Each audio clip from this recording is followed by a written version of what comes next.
Guys, इस episode की starting में हम देखते हैं कि फिलिप को स्पीच देने के लिए स्टेज पर बुलाया जाता है और वो अपने साथ में लू फेंग को भी स्टेज पर ले जाता है। वहीं दूसरी ओर जूमिंग लू फेंग के लिए फ्लावर्स लेकर आता है, लेकिन जब वो उन दोनों को साथ में स्टेज पर देखता है तो वहाँ से चला जाता है। स्पीच खत्म होने के बाद लू फेंग उससे मिलने जाती है। जूमिंग उससे कहता है कि तुमने वो शूज क्यों नहीं पहने जो मैंने तुम्हें दिए थे। इस पर लू फेंग कहती है कि ये हाई हील्स मुझे फिलिप ने दिए हैं, तो मैं उसे मना नहीं कर सकती थी।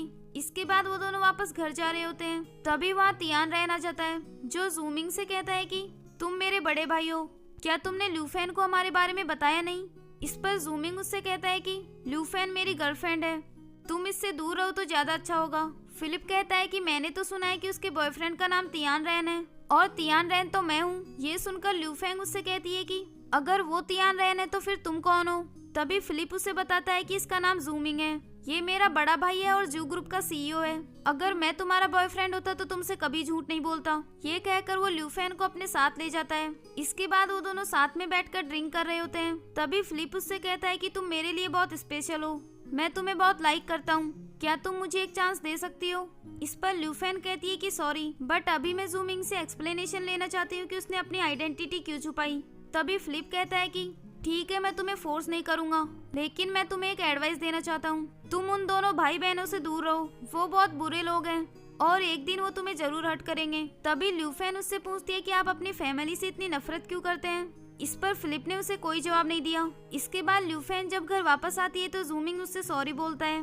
तभी लू फेन कहती है कि तुम मुझे पागल समझते हो क्या, हम इतने दिनों से एक दूसरे को डेट कर रहे हैं, लेकिन तुमने मुझे अपनी रियल आइडेंटिटी नहीं बताई। तभी जूमिंग का फ्रेंड उससे कहता है कि तुम दोनों का बैकग्राउंड अलग अलग है, अगर मीडिया को तुम दोनों के रिलेशन के बारे में पता चलता तो कंपनी पर बुरा इफेक्ट पड़ता, इसीलिए इसने तुमसे अपनी पहचान छुपाई। तभी शाओयू कहती है कि वो सब तो ठीक है, लेकिन फिलिप ने ये क्यों कहा कि जूमिंग उसका बड़ा भाई है, ये तो उससे एज में बहुत छोटा लगता है। तभी ली कहता है कि इसको एक अजीब बीमारी है जिसकी वजह से ये बहुत छोटा लगता है और हर साल ये अपनी एज में छोटा होता जाएगा। लू फेंग कहती है कि फिर लास्ट में क्या होगा। जूमिंग उसे बताने वाला होता है कि वो कुछ दिनों में मरने वाला है, लेकिन तभी उसका फ्रेंड उसे रोक देता है और लू फेंग से कहता है कि कुछ नहीं होगा, बस ये अपनी एज से हमेशा छोटा दिखेगा। अगले दिन वो दोनों साथ में कंपनी में जाते हैं और ये देखकर बाइबिंग को बहुत बुरा लगता है। फिर वो जूमिंग के ऑफिस में जाती है और उससे कहती है कि क्या आज आप लू फेंग के साथ ऑफिस आए थे। जूमिंग कहता है हाँ, क्योंकि वो मेरी गर्लफ्रेंड है। तभी बाइबिंग कहती है कि वो तो एक छोटे से वाइन स्टोर में काम करती थी और उसका एजुकेशनल बैकग्राउंड भी अच्छा नहीं है। इस पर जूमिंग बोला कि ये मेरा पर्सनल मामला है तो तुम इससे दूर रहो। इसके बाद लू फेंग फिलिप के घर असिस्टेंट का काम कर रही होती है। तभी जूमिंग उसके पास कॉल करके कहता है कि मैं तुम्हें पिकअप करने आ रहा हूँ। लू फेंग कहती है कि तुम मेरे बॉस हो और मैं एक नॉर्मल सी एम्प्लॉय हूँ, अगर तुम मुझे ऐसे स्पेशली ट्रीट करते रहोगे तो मेरे कलीग्स को बहुत बुरा लगेगा। ये कहकर वो कॉल कट कर देती है। इसके बाद वो बस स्टॉप पर बस का वेट कर रही होती है और उसके पैर में मोच आ जाती है। तभी वहाँ जूमिंग आ जाता है और उसे उठाकर घर ले जाता है। घर पहुंचकर लू फेन उससे कहती है कि आज शाओयू घर पर नहीं है, तो क्या आज तुम मेरे घर पर रुक सकते हो, हम दोनों साथ में बैठकर वाइन पियेंगे। जूमिंग इसके लिए हाँ कर देता है और फिर वो दोनों साथ में काफी ज्यादा ड्रिंक कर लेते हैं। इसके बाद जूमिंग उसके क्लोज आने लगता है और उसे किस करने वाला होता है, लेकिन तभी बाहर शाओयू आ जाती है। जूमिंग उससे कहता है कि ये वापस कैसे आ गई। इस पर लू फेन कहती है कि मुझे नहीं पता, उसने तो कहा था कि वो नहीं आएगी, बट डोंट वरी, वो नूडल्स खाने के बाद अपने रूम में चली जाएगी। वहीं दूसरी ओर शाओयू टीवी देखने लग जाती है और फिर उसे वही नींद आ जाती है। जूमिंग और लू फेंग उसके जाने का वेट कर रहे होते हैं और थोड़ी देर बाद उनको भी नींद आ जाती है। इसके बाद नेक्स्ट मॉर्निंग का सीन दिखाया जाता है जहाँ जूमिंग के बचपन की दोस्त डिंगनाना अब्रॉड से वापस आती है और किंगरेन उससे कहती है कि हम इतने सालों बाद मिले हैं, आज मैं तुम्हें एक डिनर पार्टी दूंगी। वहीं दूसरी ओर लू फेंग जूमिंग से ब्रेकफास्ट करने के लिए कहती है, लेकिन जूमिंग उसे किस करने लगता है। तभी लू फेंग के पास कंपनी से कॉल आता है जो उसे नाना की वेलकम पार्टी की अरेंजमेंट करने के लिए बुला रहे थे। लू फेंग जूमिंग से पूछती है कि नाना कौन है। इस पर जूमिंग कहता है कि वो मेरे बचपन की दोस्त है और मेरे लिए बिल्कुल मेरी सिस्टर की तरह है। इसके बाद लू फेंग जॉब पर जाने लगती है, लेकिन तभी जूमिंग उसे रोकता है और फिर हमें फ्लैशबैक में एक सीन दिखाया जाता है जहां जूमिंग का फ्रेंड उससे कह रहा था कि शाओयू हमेशा लू फेन के घर में उसके साथ रहती है, तो जब तुम उससे मिलने जाते हो तो तुम्हें बहुत ऑकवर्ड लगता होगा, क्यों ना तुम लू फेंग को अपने घर ले जाओ। ये सोचकर जूमिंग उससे कहता है कि क्या तुमने कभी इस घर से मूव आउट करने के लिए नहीं सोचा। इस पर लू फेन कहती है कि अगर इससे भी सस्ता कोई घर मिल जाए तो मैं मूव आउट करने के बारे में सोच सकती हूँ। ये कहकर वो वहाँ से चली गई। इसके बाद वो वहाँ नाना की वेलकम पार्टी की तैयारी कर रही होती है। तभी वहाँ बाइबिंग आ जाती है और उससे कहती है कि तुम तो जूमिंग की गर्लफ्रेंड हो ना, फिर नाना के लिए इतनी तैयारी क्यों कर रही हो? तुम्हें पता भी है वो कौन है? लू फेंग कहती है कि हाँ, जूमिंग ने मुझे बताया था कि वो उसकी बचपन की दोस्त है। इस पर बाइबिंग कहती है कि शायद उसने तुम्हें ये नहीं बताया कि नाना उसके दिल के कितने करीब है और वो यहाँ जूमिंग से एंगेजमेंट करने आई है। इससे पहले कि जूमिंग तुम्हें अपनी लाइफ से बाहर निकाल दे, अच्छा होगा कि तुम खुद ही उससे दूर हो जाओ। ये कहकर वो वहाँ से चली गई। अगले सीन में जूमिंग का फ्रेंड उससे कहता है कि तुम लू फेन को अपने घर ले जाना चाहते हो ना, तो ये सब अब तुम मुझ पर छोड़ दो।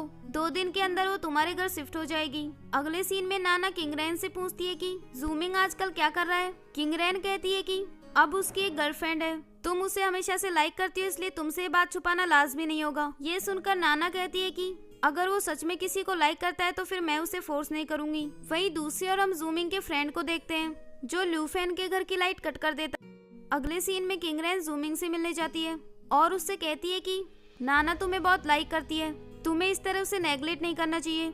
इस पर जूमिंग कहता है कि आपको तो पता है ना मैं रिलेशनशिप में हूँ। किंगरेन कहती है कि हाँ, लेकिन तुम्हें नाना को भी अटेंशन देनी होगी। अगर हमें डिंग ग्रुप के साथ रिलेशन अच्छे रखने हैं तो तुम इस तरह उसे गिव अप मत करो। जूमिंग बोला कि ठीक है, मैं समझ गया मुझे क्या करना है। तभी उसके पास लू फेन का कॉल आता है जो उसे जल्दी से घर वापस आने के लिए कहती है। जब वो वहाँ जाता है तो लू फेन उसे हक कर लेती है क्योंकि उसे अंधेरे से बहुत डर लगता था। जूमिंग उससे कहता है कि जब तक तुम्हारे घर की लाइट वापस नहीं आ जाती तब तक तुम मेरे घर चलो। लेकिन जब वो डोर खोलने के लिए पासवर्ड डालता है तो वो पासवर्ड गलत आते हैं। तभी उसके पास उसके फ्रेंड का कॉल आता है जो उससे कहता है कि लू फेन के घर की लाइट मैंने कट की है और तुम्हारे घर के पासवर्ड भी मैंने बदले हैं, अब तुम उसे अपने रियल घर में ले जाओ। फिर जूमिंग लू फेंग से कहता है कि अब हम दोनों रिलेशनशिप में हैं, तो क्या तुम मेरे घर नहीं चल सकते? लू फेंग वहाँ जाने के लिए हाँ कह देती है।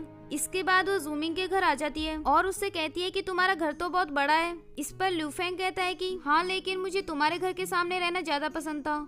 तुम वो पहली लड़की हो जिसे मैं अपने घर लाया हूँ और आखिरी भी। अगले सीन में नाना तियान से मिलने गई होती है और उससे कहती है कि मैं एक फैमिली पार्टी अरेंज कर रही हूँ तो तुम्हें भी उसमें आना होगा। तियान कहता है कि मैं वहाँ नहीं आ सकता क्योंकि मैं उन लोगों को दोबारा नहीं देखना चाहता। फिर वो जूमिंग के पास उसे कॉल करके फैमिली पार्टी में आने के लिए इनवाइट करती है। जूमिंग उससे कहता है कि ठीक है, पर मैं अपनी गर्लफ्रेंड को भी साथ लेकर आऊंगा। ये सुनकर नाना सैड हो जाती है और तियान उस पर हंसने लगता है। तभी नाना कहती है कि पता नहीं इन लोगों को लू फेंग इतनी पसंद क्यों है और जूमिंग तो उसके पीछे पागल हो गए हैं। इस पर तियान कहता है कि लू फेंग बहुत क्यूट है और वाइन टेस्ट का भी उसे परफेक्ट सेंस है, कुछ ही दिनों में वो मास्टर ऑफ वाइन बन जाएगी, तो कोई उसे पसंद क्यों ना करे। ये सुनकर नाना कहती है कि मुझे ऐसा क्यों लग रहा है कि तुम भी उससे प्यार करते हो, वैसे भी बचपन से ही तुम्हें जूमिंग की चीजें ज्यादा पसंद आती हैं। इस पर तियान बोला कि नहीं, मैं तो बस उसकी ऐसे ही तारीफ कर रहा था। अगले सीन में हम लू फेंग को देखते हैं जो बात ले रही होती है और साथ में वो वाइन भी पी रही थी। तभी अचानक से उसे चक्कर आने लगते हैं। वो खड़ी होने की कोशिश करती है लेकिन वो गिर जाती है और उसकी आवाज सुनकर जूमिंग भी वहाँ जाता है। लू फेंग उससे कहती है कि तुम यहाँ क्यों आए हो? मैं बिल्कुल ठीक हूँ, अब तुम यहाँ से जाओ। जूमिंग कहता है कि इट्स ओके, वैसे भी अब हम दोनों कपल हैं। लू फेंग कहती है कि मुझे बहुत इम्प्रेस फील हो रहा है। फिर जूमिंग वहाँ से चला जाता है। इसके बाद वो दोनों साथ में डिनर करते हैं और काफी ज्यादा ड्रिंक भी कर लेते हैं। ड्रिंक करने के बाद लू फेंग उससे कहती है कि मैं तुम्हें एक सीक्रेट बताती हूँ। जब मैं पहली बार तुमसे मिली थी तब मैंने सोचा था कि वाव, ये लड़का कितना हैंडसम है। इसके बाद तुमने मुझे बहुत अच्छे से ट्रीट किया और मुझे यकीन हो गया था कि तुम एक ना एक दिन मेरे बॉयफ्रेंड जरूर बनोगे।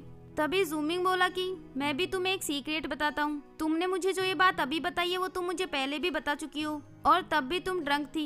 इसके बाद वो दोनों एक दूसरे को किस करने लगते हैं। अगले सीन में हम देखते हैं कि तियान फैमिली पार्टी में आ जाता है और थोड़ी देर बाद जूमिंग और लू फेंग भी वहाँ आ जाते हैं, लेकिन नाना जूमिंग को लू फेंग के साथ देखकर बहुत सैड हो जाती है। फिर वो जूमिंग से कहती है कि हम दोनों बचपन में कितना फन किया करते थे और तुम्हें याद है हम दोनों हस्बैंड वाइफ वाला गेम भी खेलते थे।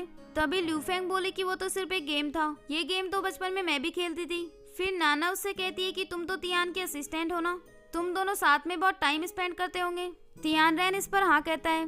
तभी उसकी सिस्टर उससे कहती है कि लू फेंग अब जूमिंग की गर्लफ्रेंड है और तुम्हारी होने वाली सिस्टर इन लॉ, इसलिए तुम लू फेंग से दूर रहो तो ज्यादा अच्छा होगा। अगले दिन लू फेंग जब जॉब पर जाती है तो उसका एक कलीग उसे बताता है कि आज यहाँ टिकटॉक की एक टॉप इन्फ्लुएंसर आने वाली है जिसके मिलियंस में फॉलोवर्स हैं, साथ में वो बहुत बड़ी मास्टर ऑफ वाइन है। वो यहाँ आकर हमारी वाइन टेस्ट करेगी। और ऑनलाइन उसका रिव्यू देगी। इसके बाद जब वो इन्फ्लुएंसर वहाँ आती है तो बाइबिंग उसे वाइन सर्व करती है, जिसे टेस्ट करने के बाद वो लेडी एक लाइव स्ट्रीम करती है, जिसमें वो कहती है कि जब मैं यहाँ आई थी तब मुझे ये जगह काफी वंडरफुल लगी, लेकिन यहाँ की वाइन टेस्ट करने के बाद मैं बहुत डिसअपॉइंट हो गई हूँ। मैं इनको 5 में से 0 स्टार देना चाहती हूँ। तभी बाइबिंग कैमरा ऑफ कर देती है और उससे कहती है कि आप ये सब क्यों बोल रही हैं। इस पर वो लेडी कहती है कि इस वाइन का टेस्ट बहुत खराब था। बाइबिंग कहने लगी कि अगर आप अपना ये रिव्यू हटा लेंगी तो हम आपको पैसे दे देंगे, लेकिन वो इन्फ्लुएंसर मना कर देती है। इसके बाद ल्यूफेन उस वाइन को टेस्ट करके देखती है और कहती है कि इसका टेस्ट सच में बहुत वियर्ड है, लेकिन मैं इसका पता लगा लूंगी। फिर वो उस लेडी से कहती है कि अगर मैं इसके पीछे का रीजन पता लगा लूं तो क्या आप अपना रिव्यू हटा लेंगी। इस पर वो लेडी कहती है कि ठीक है, तुम्हारे पास सिर्फ 2 घंटे का वक्त है।